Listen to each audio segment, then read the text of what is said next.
Mga kanukis, good evening mga kanukis. Panibagong araw, panibagong tips na naman tayo. This is your Albularyo, Jojo Shimo TV. Oh yeah!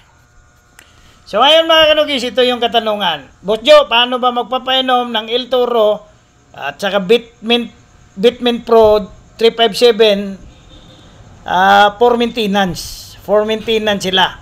So napakadali yan mga kanukis. So para hindi tayo maligaw ng landas, ito pala yung Bitmint Pro 357. Ito naman yung El Toro. So, parehang tablitas yan. Parehang tablita yan.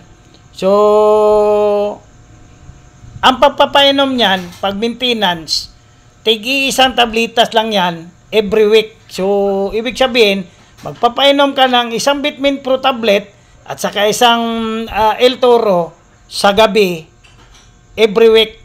Yun yung maintenance. Pang maintenance, kasi yun lang yung tanong pang maintenance lang.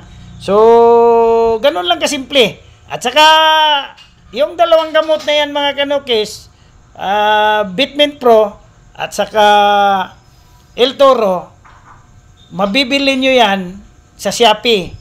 So, ilalagay ko yung link sa comment section.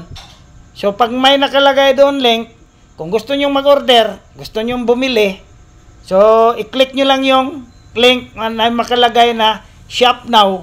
Mas mura dyan mga kanukis. So hindi ako pumipili ng mga link or mga store na hindi talaga solido. So yun lang mga kanukis. Oh yeah!